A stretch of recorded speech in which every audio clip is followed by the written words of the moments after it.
Bom, agora nós vamos trabalhar com a simplificação de frações. A ideia de simplificar frações é bem parecida com a ideia de frações equivalentes.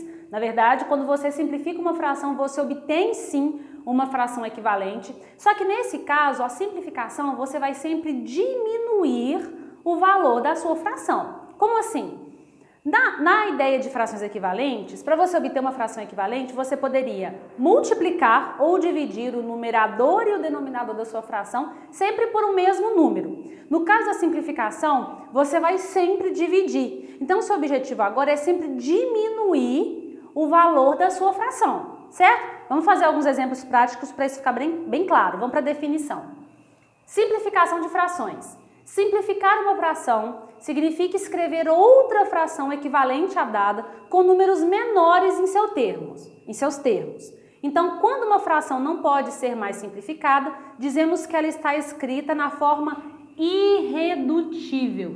Muito importante essa palavrinha, em muitos exercícios aparece assim: obtenha frações equivalentes e escreva essa fração na forma irredutível. O que significa isso? Irredutível vem dessa ideia de não ter como reduzir mais. Então você vai simplificando a sua fração cada vez mais até chegar numa fração que não tem mais jeito de reduzir, não tem mais jeito de simplificar. Vamos ver isso em alguns exemplos práticos para ficar mais claro.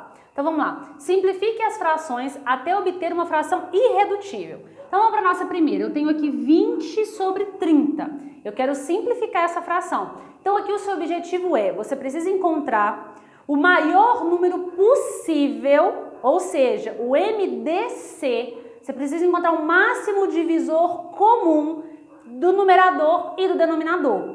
Não há necessidade de você fazer todo o processo de MDC. Você até pode fazer, isso já vai resultar no valor final de uma vez. Então você já fazendo o MDC, você já descobre qual é o maior número que você precisa dividir o numerador e o denominador dessa fração. Mas se você não quiser fazer o processo do MDC de fatoração, você pode ir fazendo passo a passo, também vai funcionar. Vou fazer o passo a passo para ficar bem fácil de exemplificar. Por exemplo, o 20 e o 30... aqui você pode dividir o numerador por 2 e o denominador por 2 também. 20 dividido por 2 resulta em 10.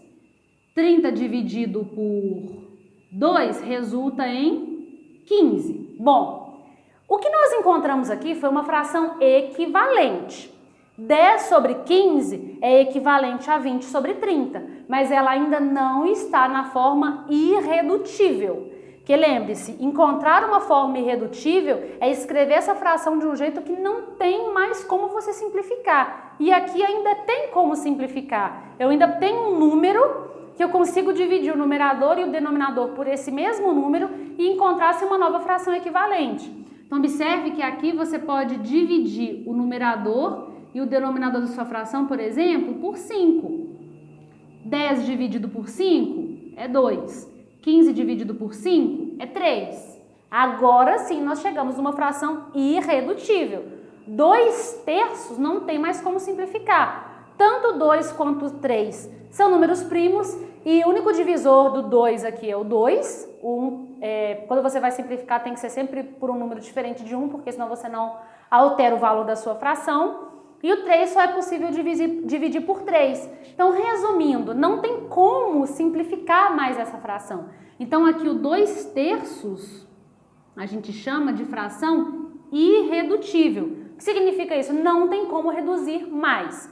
Agora, observe um detalhe importante. Primeiro, eu dividi minha fração por 2 e depois por 5. Se eu quisesse aqui já ter dividido direto por 10, eu já chegaria nesse resultado final. Esse passo também pode ser feito. Não há necessidade de fazer passo a passo. Estou fazendo para mostrar a ideia de fração equivalente e a ideia de fração irredutível, ok? Vamos para o próximo exemplo. 2 sobre 20.